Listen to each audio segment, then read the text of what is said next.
palabra Claudio Molina. ¿Qué le parece si lo da más fuerte al Señor en esta noche?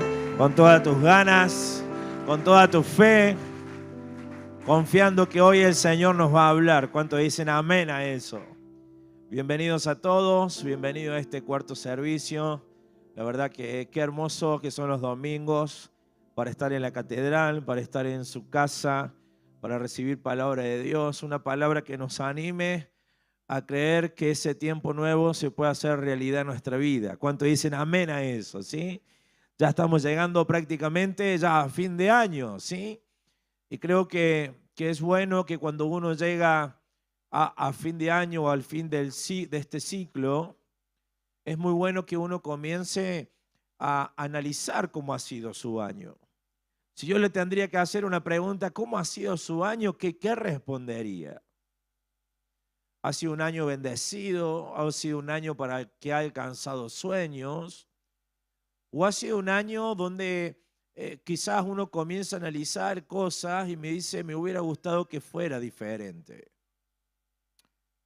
Porque creo que cuando hay cosas que no salen como nosotros queremos, deberíamos analizar cada uno de nosotros, hacer una mera crítica y decir por qué las cosas no están saliendo o ese tiempo nuevo que el pastor ha declarado no se está cumpliendo en mi vida. Una de las cosas que aprendí cuando llegué acá a la iglesia ya hace unos años atrás es que siempre cuando algo no está funcionando en mi casa, con mi familia, en mi matrimonio, con mis hijos, en la célula, en la red, etcétera, etcétera, en el trabajo, en las finanzas, yo debo hacerme esta pregunta, ¿en qué me estoy equivocando? Y seguramente que cuando me pongo a analizar mi vida o cómo vengo transitando mis días, seguramente me doy cuenta que algo debo ¿qué? Cambiar. El problema es que cuando nosotros no lo vemos así, el problema es cuando a veces nosotros nos centramos realmente en el problema y no en la solución. ¿Sabes que hay mucha gente que se centra únicamente en el problema y le da énfasis por qué su matrimonio no está funcionando y quizá lo primero que se le viene a la mente es separarse, divorciarse y no buscar la solución de ver cómo podríamos arreglar esta situación?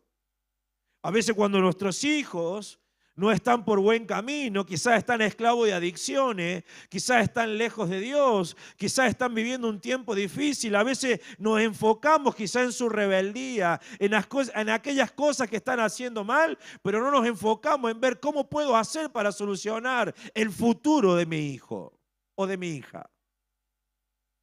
De igual manera en la economía. Y así podemos nombrar un sinnúmero de cosas. Y es allí donde usted y yo tenemos que hacer una mera crítica de nuestra vida y comenzar a analizar por qué llegamos a esta condición, por qué llegamos a esta situación, cuando realmente yo no estoy queriendo vivir esto. Mire, Jesús dijo, nadie que va a la guerra no primero se sienta a hacer cuentas. Es importante muchas veces frenar, parar por un momento, sentarse una tarde a tomar unos mates y ponerse a analizar por qué hay cosas que no se están solucionando o no se están dando como a mí me gustaría que se dieran. Cuando vamos a la Biblia, si usted me acompaña, Primera de Crónicas, capítulo 13, si usted tiene su Biblia a papel o su Biblia en el celular o en su tablet, Primera de Crónicas, capítulo 13, versículo 5, el rey David tuvo un acontecimiento y se dio cuenta que algo no estaba funcionando bien. David había muerto, el primer rey que había tenido Israel, el rey Saúl. Ahora David estaba tomando su lugar porque Dios lo había ungido para que él fuera su sucesor. Y en un momento David, que comienza a conquistar las tierras, ahora David decide hacer traer el arca del pacto, que el arca del pacto simbolizaba la misma presencia de Dios en Israel. El arca del pacto, para aquellos que son nuevos, era una caja de madera bañada en oro con dos querubines que se enfrentaban con sus alas. Y allí adentro del arca del pacto estaba la tabla de los 10 mandamientos, estaba el maná y estaba la vara de Aarón. Claro, llevar el arca del pacto o que el pueblo de Dios llevara el arca del pacto significaba el favor de Dios. Significaba que Dios le iba a dar victoria en aquellas guerras que ellos iban a enfrentar. Por eso David decide hacer traer el arca del pacto que por 20 años estuvo en la casa de Abinadab. Y David dice, ahora voy a entrar a un tiempo nuevo y necesito que Dios me ayude. El problema es que David toma la posta. Hace traer el arca del pacto, pero en ese momento que él quiere hacer traer el arca del pacto, comete un error. Por eso cuando usted me acompaña, Primera de Crónicas, capítulo 13, versículo 5, dice la palabra, entonces David reunió a todo Israel, de Sior de Egipto hasta la entrada de Hamat, para que trajesen el arca de Dios a Kiriat Jearim. Y subió David con todo Israel a Baal de Kiriat Jearim, que está en Judá, para pasar de allí el arca de Jehová Dios que mora entre los querubines, sobre lo cual su nombre es invocado. Y llevaron el arca de Dios de la casa de Abinadab. ¿Cómo la llevaron? Dígalo fuerte ahí, ¿cómo la llevaron? Esto es interesante. ¿En un qué? En un carro. ¿La llevaron en un qué? En un carro. ¿Sí? Y dice la palabra de Dios, y Usa y a ellos guiaban el carro.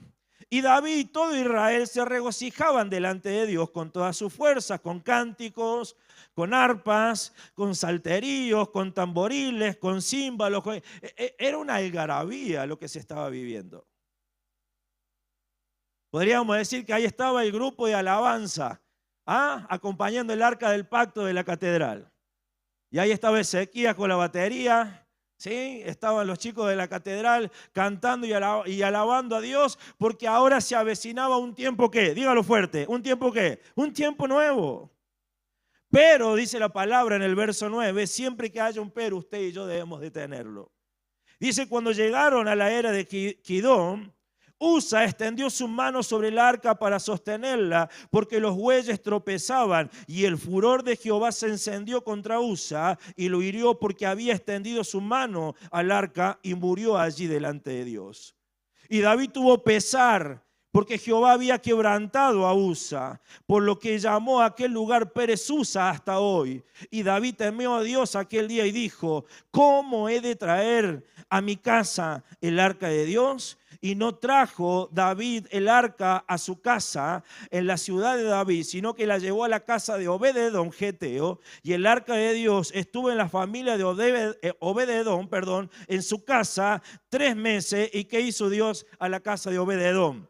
Bendijo Jehová la casa de Obed-edom, ¿en qué? Léalo, en todo. ¿Lo bendijo en qué? En todo. Por eso fíjese qué importante que era para David llevar el arca del pacto a Israel. Ahora, cuando yo me ponía a leer esta palabra, cuando me ponía a leer estos versículos bíblicos, me daba cuenta que David tuvo muy buenas intenciones de poder traer el arca del pacto para comenzar un tiempo nuevo, pero esas intenciones no alcanzaron. No alcanzaron. Y creo sinceramente que si nosotros queremos vivir un tiempo nuevo, las intenciones pueden ser muy buenas, pero muchas veces las intenciones no alcanzan. No son suficientes. Hay gente que tiene muy buenas intenciones de querer ganar su familia, su casa para Cristo, y quiere ganar a su esposa, a sus hijos, pero muchas veces esas intenciones pueden ser muy buenas, pero si no son de testimonio en su casa, si no oran, si no claman, si no buscan a Dios, muchas veces esa familia solamente se va a quedar en una intención de algo que quizás nunca va a suceder.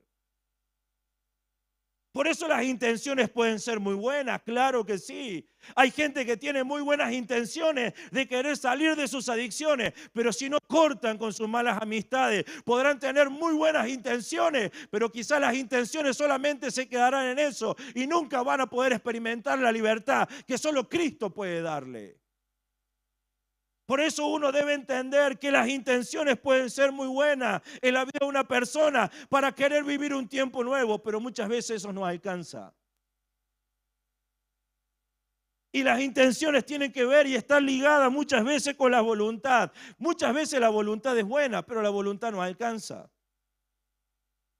Me ha tocado hablar con mucha gente en Argüello, gente que quiere salir de las drogas, y me ha tocado estar con ellos y estar después de la célula y ahí ellos estar llorando y diciendo quiero un tiempo nuevo, y lo creo, y la palabra en la célula les imparte fe y creen que van a salir, y cuando les doy los consejos que tienen que hacer, muchas veces en la semana no lo ponen en práctica y lamentablemente vuelven a lo mismo. Por eso cuando nosotros no buscamos a Dios y no buscamos hacerlo a su manera, muchas veces las intenciones van a quedar solamente ahí estancadas y el tiempo nuevo solamente va a ser un eslogan de algo que quizás nunca sucederá. Escuche, porque la Biblia dice que la fe sin obra, ¿sabe qué es? Es muerta. La fe es muy importante, ¿cuántos dicen amén? Pero la fe se debe demostrar con hechos. Hay mucha gente que quiere un tiempo nuevo en su casa, pero cuando los invitas a la iglesia no están dispuestos a congregarse. A veces se congregan una vez cada 2 meses. Le decís, vení a aprender que hay un tiempo nuevo para tu casa. Te esperamos el día viernes a la escuela de líderes y parece que el viernes, y es más importante ver a Talleres, a Belgrano, antes que venir a dónde. Aprender cómo vivir un tiempo nuevo. Es que cuando usted ve gente restaurada en este lugar, cuando usted va a ver matrimonio restaurado, cuando usted va a ver gente en este lugar que tuvieron esclavos de adicciones, que llegaron con un matrimonio quebrado, que hoy son hombres y mujeres hechos y derechos, que Dios los ha bendecido económicamente, que lo han prosperado, usted debe preguntarse cómo es que lo han logrado. Es que ellos tuvieron intenciones, pero esas intenciones no se quedaron en palabras, sino que fueron en busca de buscar a Dios como realmente Él quiere, y Dios los ha prosperado, los ha bendecido, los ha restaurado, y el tiempo nuevo se ha hecho realidad en sus vidas. Y yo vengo a decirte de parte de Dios, no te quedes solamente con las intenciones, cree y busca a Dios a su manera, porque si lo haces, el tiempo nuevo se va a hacer realidad en tu vida. ¿Cuántos dicen amén? Y la bendición te va a alcanzar. Ay, aplaudirlo a Dios si lo vas a aplaudir. Intenciones. Usa tuvo una buena intención. Parecía que cuando lo llevaban en ese carro, y dice la palabra, cuando usted lee, dice que David había hecho un carro nuevo. ¿Qué había hecho David? Un carro nuevo. Es como decir, David dijo, no lo vamos a llevar en cualquier carro, vamos a hacer algo nuevo, comprar madera nueva, ponerle gomas Michelin, sí, que no sea cualquier caballo, que sea un caballo árabe, que salga mucho dinero. Y parecía que todo estaba excelente. Y en esos momentos donde iba el carro, el arca del pacto, en ese carro, cuando trastabilló el carro, parecía que se iba a caer, y Usa tuvo una buena intención de sostener el arca del pacto. ¿Y sabe qué hizo? Que apenas lo tocó, como cayó, muerto. Lo que pasa es que no era la manera de traer el arca. Y escuche, y David no se había interiorizado cómo era la manera. ¿Escuchó? Es como a veces queremos pretender que Dios nos bendiga, y está bien. ¿Cuántos creen que Dios nos puede bendecir económicamente? Y se puede abrir la ventana de los cielos y derramar bendición hasta que sobre y abunde. Pero si no damos nuestros diezmos, esa promesa nunca se va a cumplir en nuestra vida. Si no damos nuestras ofrendas, nunca vamos a ver la prosperidad de Dios. Sí, vamos a ver el fruto de nuestro esfuerzo, vamos a ver el fruto del sudor de nuestra frente, pero quiero decirles que otra cosa muy diferente es vivir la bendición de ¿quién? La bendición de Dios. Salir de la escasez puede ser una muy buena intención, pero si no estamos dispuestos a dar, sus promesas no se van a cumplir en nuestras vidas. Por eso creo sinceramente que las intenciones pueden ser muy buenas, y a veces las intenciones están ligadas a las emociones. Hoy la pastora nos predicaba a la tarde un mensaje increíble, y creo que tiene que ver con este punto que tengo en el mensaje. A veces debemos tener cuidado cuando nos dejamos manejar emocionalmente. Cuando a veces es bueno bendecir a Dios, es bueno ser fiel a Dios cuando todo nos va, ¿qué? Dígalo, bien. El problema es cuando las cosas no salen como nosotros queremos. A ver si tenemos la misma actitud delante de Dios. Lo que pasa es que no podemos pretender un tiempo nuevo si no mantenemos la misma actitud. Un día uno de mis discípulos se acercó y me dijo, estoy mal económicamente. Y lo que pasa es que usted no es, ¿cómo está con sus diezmos? Y no, me cuesta dar. Entonces, lamentablemente, siempre va a vivir escasez. Y era fiel cuando estaba bien. Y cuando no estaba bien, dejaba de ¿qué? De dar. Entonces siempre vivía 2 meses de prosperidad, 3 meses de escasez. Un mes de prosperidad cuando daba, cuando él pensaba que tenía que dar, y no era así. La Biblia dice indefectiblemente diezmarás. No podemos diezmar un solo mes si queremos vivir la bendición de Dios. Lo que pasa es que a veces las emociones nos gobiernan. Y a veces las emociones nos hacen tomar malas, dígalo, decisiones. Por eso hay que tener cuidado con solamente dejarnos guiar por solamente una intención y no mostrar hechos realmente cómo debemos nosotros hacerlo. David dice la palabra que él siempre consultaba a Dios. Pero sabe que cuando yo leo la escritura, después léalo en su casa porque es apasionante la historia. Esta vez no lo consultó, le consultó a la asamblea de Israel. ¿Qué problema cuando nosotros no consultamos a Dios con lo que tenemos que hacer por delante? Cuando muchas veces gente puede dar opiniones, pero no un consejo. Sabes que hay mucha gente allá afuera que te puede dar muchas opiniones, pero quiero decirte que un buen consejo te lo va a dar un hombre y una mujer de Dios. Alguien que teme a Dios, alguien que conoce la palabra. En estos días un compañero de trabajo se separó. Él le fue infiel a su esposa, etcétera, etcétera. Y cuando él cuando él le comienza a hablar conmigo, me comienza a contar. Y yo le dije, ¿hace cuánto que estás casado? Y me dice, 18 años. Dice, pero ya está, Claudio, voy a tirar todo por la borda, ya está, ya me cansé. Mis hijos ya están grandes, ahora voy a hacer la mía. Le digo, qué triste que tires tantos años por la basura. Y se quedó mirándome. Deberías luchar. Y le estoy predicando. Y vamos a declarar el nombre de Jesús que va a estar en la catedral. ¿Ah? Y le estoy predicando. Pasa un mes que no lo veo. Cuando llega el mes, yo estaba tomando un café en el trabajo, estaba desayunando, y justo todos los choferes que estaban ahí se van y queda él solo y yo. Y cuando él queda solo y yo, dice, Claudio, ¿te puedes decir algo? Veo como hay gente que como que se quiere camuflar, ¿no? No se quiere mostrar que le está pidiendo consejo a alguien de Dios, ¿no? Son esos 007 que están escondidos, ¿no? Me dice, te quiero contar algo, Claudio. Y miraba para todos lados a ver si no entraba nadie. Sí, le digo, contame, casi me escapa el nombre. Dice, volví con mi esposa. ¡Wow! ¡Qué lindo! Le digo. Dice, sí, hemos decidido darnos una oportunidad y ahora estamos bien. Le digo, bueno, me alegra mucho, pero ¿sabes qué deberían hacer ustedes? Buscar que Dios sea el centro. Pero a donde lo quiero llevar, ¿sabes a dónde lo quiero llevar? Es que él me dijo esta palabra. Todos los compañeros que me encontré me dijeron sepárate. El único que me dijiste que luchara por mi casa fuiste vos. Por eso te lo quería contar. Es que cuando le pedís un consejo a un hombre y a una mujer de Dios que le teme a Dios, prepárate, porque ese consejo te va a llevar a ver la bendición de Dios y la bendición de Dios te va a alcanzar en tu casa. Por eso nunca le pidas un consejo a alguien que nunca edificó nada. Siempre pedirle un consejo a un hombre y a una mujer de Dios, porque ese consejo te va a bendecir. Y quiero decirte que aquí en la catedral hay mucha gente que te puede dar un buen consejo para que la bendición y el tiempo nuevo te alcance. ¿Cuántos dicen amén? Por eso, ¿cuántos le dan un fuerte aplauso a Dios por esa palabra? David lamentablemente le pidió consejo a la asamblea y no a Dios. Por eso cometió un error. Es que cuando no lo hacemos a la manera de Dios, hermano, escuche, vamos a fracasar. No nos va a ir bien. Hace un tiempo atrás un muchacho me dice, líder, me voy a tomar algunas vacaciones de Dios. Yo dije, qué error. Qué error. Le digo, ¿qué le pasó? No, lo que pasa es que necesito trabajo, tengo que entrar a tal lugar, etcétera, etcétera. Pero son 3 semanitas nomás, líder. Es por cuestiones de trabajo. Se lo voy a resumir. Juntó 500.000 pesos. Dios a ese muchacho lo había sacado ¿de qué? De las drogas.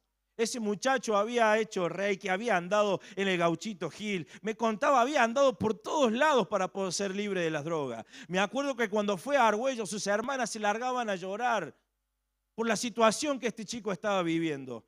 Y vino a Dios, Dios lo restauró, lo sacó y ahora sí iba a tomar vacaciones. Cuidado muchas veces que usted y yo nos tomemos vacaciones de Dios. Y no estoy hablando que llegan las vacaciones ahora y usted se vaya una semana a la sierra. No, es que el hermano Claudio dijo que no hay vacaciones. Así que mi amor, no hay vacaciones. A algunos hombres les viene bien eso. ¿Cuántos dicen amén? No estoy hablando de eso. Si usted puede irse al Caribe, Cancún, 7 días, ¿cuánto le gustaría? Oh, ¿sí o no? Con los piecitos en el agua. Dios mío, Jesús, no está mal. El problema es cuando se toman vacaciones de Dios. Juntó 500.000 pesos porque tenía que comprar un uniforme.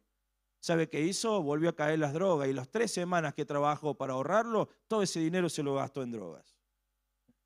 Qué triste, ¿no? Me dice, lo que pasa, y habló con él y me comentó, y lo que pasa, hijo, que querés, escuche, que querés buscar a Dios a tu manera y no es a tu manera. Este jueves se acercó un muchacho cuando terminé la célula y me dice, quiero contarle, y me contó algunas cosas y me dijo algo clave que me dio pie. Me dice, bueno, usted sabe que yo busco a Dios a mi ¿qué? A mi manera. Y digo, ese es el error. Por eso vivís un cristianismo mediocre. Por eso no podés vivir la plenitud que Dios quiere darte. Sabes que Dios quiere bendecirte plenamente, pero como buscas a Dios a tu manera y no a la manera de Dios. Por eso el tiempo nuevo no se hace realidad en tu vida. No es que Dios no lo tenga, Dios lo tiene preparado para nosotros. ¿Cuántos dicen amén? Pero no es a nuestra manera. Acá David consultaba siempre a Dios, pero ahora lo hizo a su ¿qué? A su manera. Por eso no consultar a Dios a través de su palabra, a través de la oración, ¿sí? Es hacer muchas veces caso a mi voluntad y no a la de Él. Y quiero decirle que muchas veces cuando le hacemos caso a nuestra voluntad y no a la voluntad de Dios, vamos a perecer. Nos vamos a equivocar. Una vez se acerca este muchacho y me dice esto. Ahora David, ¿sabe por qué pecó? Pecó por ignorancia, por no saber cómo debía traer el arca y esto le ocasionó muerte. ¿Sabe que cuando yo vine a la catedral y le decía, creo que hoy a la siesta, le decía a un hermano, yo no sabía agarrar una Biblia, hermano. A mí en la célula, ¿cuántos han comenzado yendo a una célula de la catedral? Yo comencé yendo a una célula.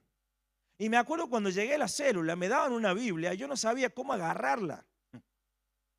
Y cuando decía, por ejemplo, el líder, que era el pastor Oscar Ocaño, el hermano de la pastora, vamos al libro de San Juan capítulo, yo no sabía dónde estaba.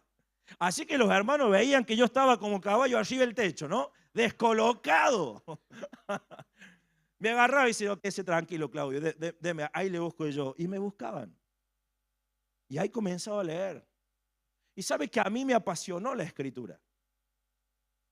Yo me comencé a dar cuenta, escuche, y cuando fui a un encuentro, usted que todavía quizás no pasó por un encuentro, me fui dando cuenta por qué he fracasado en la vida.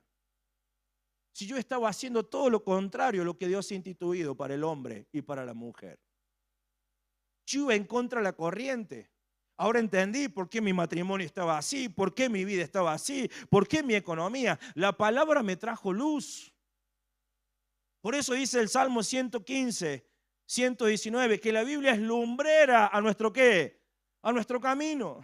Cuando usted lee la Biblia, cuando usted escudriña, cuando usted viene a la escuela de líderes, cuando usted no falta a la célula, la palabra le va a dar la respuesta a cada uno de sus problemas y mis problemas. El problema es que a veces no nos interiorizamos. A veces solamente queremos sentir algo. No, todo está ¿en dónde? En las Escrituras. Aún la Escritura tiene la respuesta para aún la misma muerte, porque aún el que cree en Cristo, aunque esté muerto, vivirá, dice la palabra. ¿No le parece increíble eso? Que vamos a ser eternos, que vamos a ver a nuestros familiares, que la vida no es esto, aquí estamos peregrinos porque nos espera una patria celestial y allí vamos a estar caminando en las calles de oro y en los mares de cristal donde los cuerpos van a ser glorificados y ahí estaremos reinando con Cristo para siempre. Yo no sé a usted, pero a mí me apasiona, es decir, la vida aquí en la tierra no es suficiente, no espera una eternidad con el Señor. ¿Cuántos dicen amén? Por eso Pablo decía, para mí el vivir es Cristo y el morir es ganancia. Ay, si lo vas a aplaudir, aplaudilo fuerte en esta noche.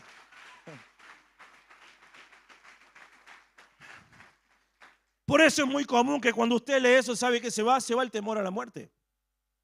Se va el miedo. Yo por mucho tiempo tuve temor a la muerte.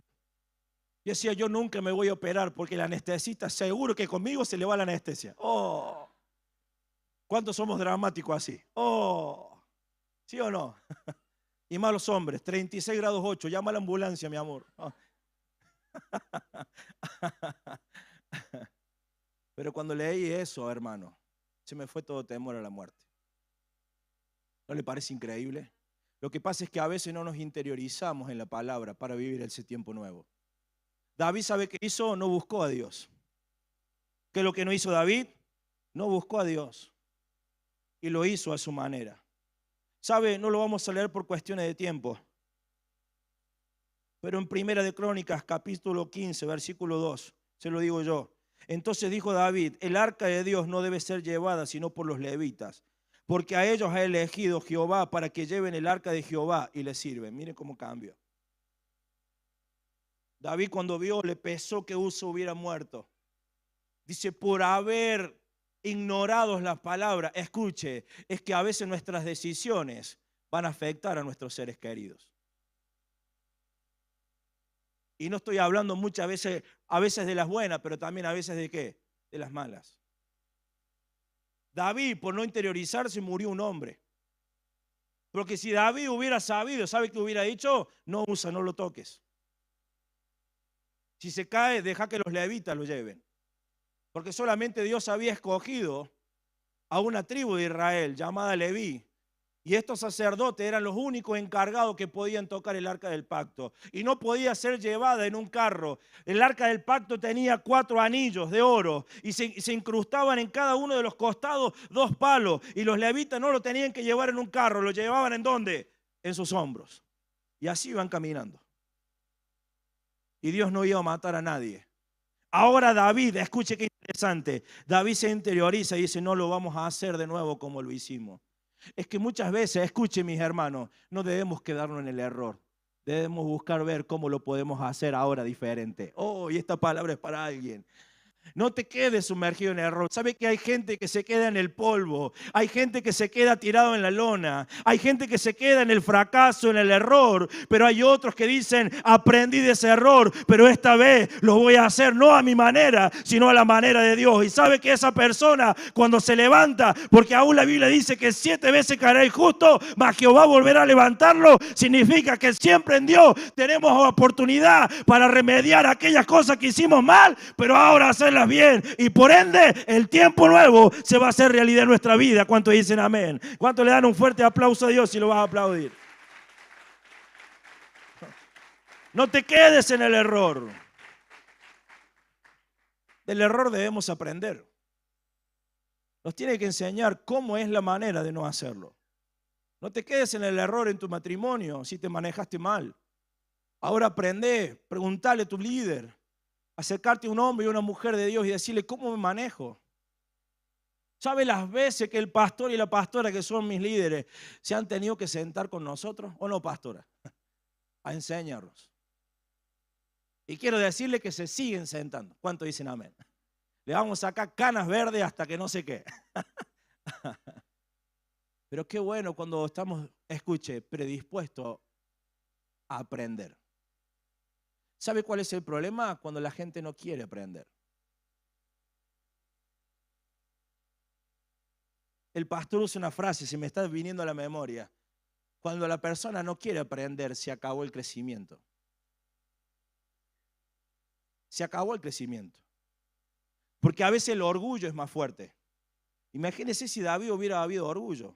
El arca del pacto nunca lo hubiera llevado a Israel. Pero él dijo, aprendí. Porque tenía un corazón humilde. Y dijo, ahora, ¿cómo debemos traerla? Y dice, van a tener que traerla así, así, así, así. Y dice la palabra de Dios. Está la música. Dice la palabra en Primera de Crónicas, capítulo 15, verso 11. Busque esa palabra, Primera de Crónicas, capítulo 15, verso 11. Mire la actitud de David. David no se quedó en el error. Él dijo, si quiero un tiempo nuevo, tengo que cambiar. ¿Escuchó? Si quiero un tiempo nuevo, tengo que ¿qué? Que cambiar. Porque a veces los tiempos nuevos no dependen de Dios. ¿Sabe de quién depende? De nosotros. Dios lo tiene preparado ¿qué? Todo para nosotros. El problema es cuando nosotros no estamos dispuestos a hacer los cambios. Y es ahí donde Dios no puede hacer nada. ¿Sabe por qué? Porque Dios a nosotros nos da libre de albedrío. Es tan bueno Dios con nosotros que nos da el poder de elegir. Por eso no es que algunos nacen con estrella y otros estrellados. Es que algunos tienen la humildad de reconocer su error y hacer los cambios. Pero a otros, lamentablemente, el orgullo y la soberbia lo alejan de ese tiempo nuevo. Depende de nosotros, hermanos. Por eso comencé el mensaje preguntando, ¿se ha cumplido el tiempo nuevo? ¿Lo que estábamos anhelando realmente lo hemos recibido? ¿O será que hay cosas que todavía debemos cambiar? Creo que todos todavía tenemos cosas por cambiar, ¿sí o no? Todos. De alguna manera o qué, u otra.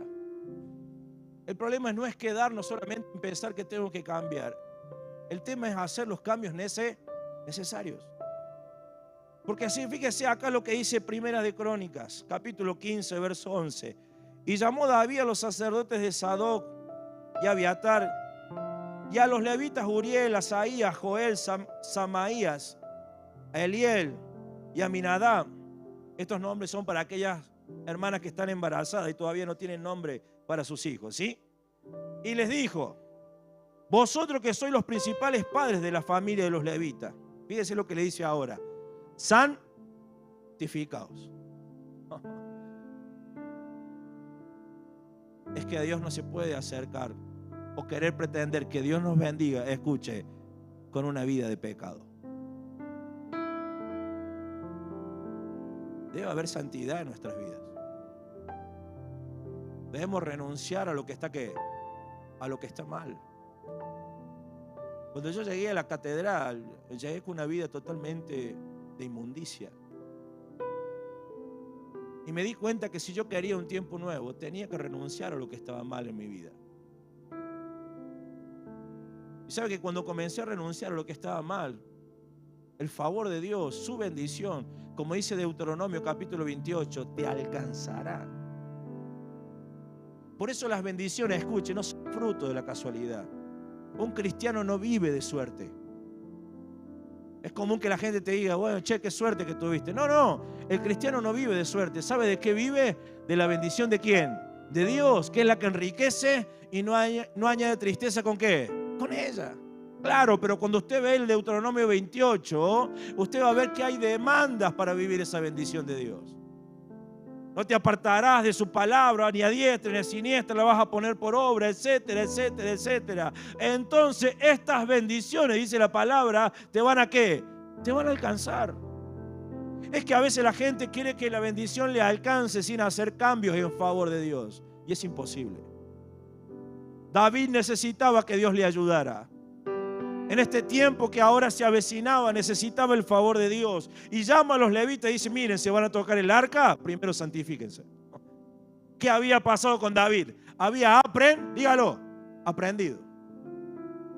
David ahora había aprendido, santifíquense vosotros y vuestros hermanos y pasar el arca de Jehová de Dios de Israel al lugar que les he preparado. Pues por no haberlo hecho así vosotros la primera vez, Jehová nuestro Dios nos quebrantó. Por cuanto no le buscamos, escuche, según sus ordenanza. Y si todo esto es porque no leímos sus ordenanzas. Por eso nos está pasando ¿qué? Esto, la primera vez. Es que usted y yo deberíamos aprender cómo hacerlo, y no a nuestra manera, a la manera de ¿quién? De Dios. Así los sacerdotes y levitas se santificaron para traer el arca de Jehová, Dios de Israel. Y los hijos de los levitas trajeron el arca de Dios puesta sobre los hombros en las barras, como lo había mandado Moisés, conforme a la palabra de Dios. ¿Sabe qué me enseña esto? Que David aprendió. ¿Qué hizo David? Aprendió. De su error, aprendió. Ahora David ya no lo hacía como él lo sentía, ni como la asamblea le había dicho, sino que ahora David, ¿sí?, siguió las instrucciones de ¿quién? De Dios. ¿Sabe por qué? Porque siempre la obediencia a su palabra nos traerá buenos resultados. Siempre, siempre. Escuche, siempre que usted y yo nos manejemos bajo las ordenanzas, los estatutos, la palabra de Dios, vendrán buenos y nuevos resultados. Si usted quiere vivir un tiempo nuevo, si quiere terminar este año 2024 y el mes de diciembre el favor y su bendición le alcance, no lo haga ya a su manera. Quizás su manera, cuando comienza a analizar, uno se va dando cuenta: mi manera, lo único que he hecho ha sido perder en mi vida, perder en mi casa, perder en mi economía, perder con mis hijos, perder en todo lo que he tocado. Pero hoy digo: Dios, no lo voy a seguir haciendo a mi manera, lo voy a hacer conforme a tu palabra, y la bendición de Dios te alcanzará. Te profetizo, tu casa va a cambiar, tu familia va a cambiar, tus hijos van a cambiar, tu economía va a cambiar, porque si lo haces a la manera de Dios, el favor de Dios te alcanzará, y tus ojos van a ser testigos de ver el tiempo nuevo hecho realidad en tu vida. ¿Cuántos dicen amén a eso? ¿Cuántos le dan un fuerte aplauso a Dios y a su palabra?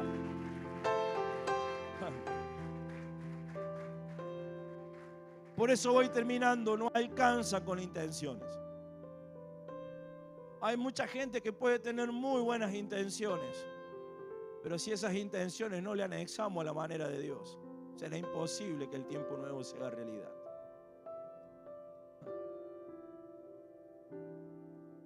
Pero si nosotros buscamos hacerlo a la manera de Dios, como a Él le agrada, prepárese, porque ese tiempo se va a hacer ¿qué? Real. Por eso Jesús fue tan claro. El primer versículo que me memoricé cuando conocí a Cristo en una célula, que fue mi caballito de batalla por muchos años. A todo el mundo que le predicaba, ¿sabe de qué le hablaba? De este versículo. ¿Y sabe cuál es? Mateo 6:33. Capaz que usted lo conoce. Mateo 6:33 dice: mas buscad primeramente, dígalo, el reino de Dios y su justicia, y todo lo que te hace falta se te será añadido. ¿Sabe qué dice Jesús? Busca su reino. Busca que Él te gobierne. Busca que Él te lleve y te enseñe cómo es la manera de cómo debes manejarte. Y si vos buscas el reino de Dios, si morís a tus emociones, si morís a tus argumentos, si dejas tus pensamientos de lado, si ya no te dejas guiar por tus emociones y te dejas guiar por el reino de Dios, las añadiduras te van a alcanzar y vas a terminar este 2024 bendecido, prosperado, restaurado en tu casa. Tus hijos van a volver a Dios porque lo vas a hacer a su manera. ¿Cuántos dicen amén? Y la palabra de Dios no falla, porque Él no es hombre ni hijo de hombre para arrepentirse. Lo que Dios ha prometido, Él lo va a cumplir, y usted lo debe creer. Ay, aplaudirlo si lo vas a aplaudir.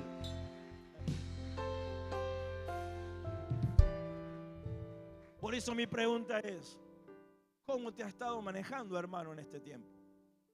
Hermana, quizá los malos resultados que hay en tu casa sea porque te manejaste a tu manera, no a la manera de Dios. Quizá los problemas en tu matrimonio con tus hijos es porque lo hiciste a tu manera y no a la manera de ¿quién? De Dios. Quizá la escasez que hay en tu casa es porque te manejaste a tu manera y no a la manera de Dios, dándole a Dios lo que a Él le pertenece. Quizás muchas de las cosas que no estás alcanzando es porque te estás manejando a tu manera. Pero si te manejas a la manera de Dios, te puedo asegurar que ese tiempo se va a hacer una realidad en tu vida. Por eso la pregunta en esta noche: ¿a cuántos les gustaría decir, Señor, yo no quiero hacerlo más a mi manera? Hoy me quiero poner delante de ti con un corazón contrito y humillado y hacer lo que hizo David, ese error que he cometido y de aquellas cosas que no me han funcionado, Señor. Fueron una escuela para mí, para aprender cómo no debo hacerlo. Pero ahora lo voy a hacer a la manera de ¿quién? De Dios. Por eso en esta noche te voy a invitar a que te pongas de pie.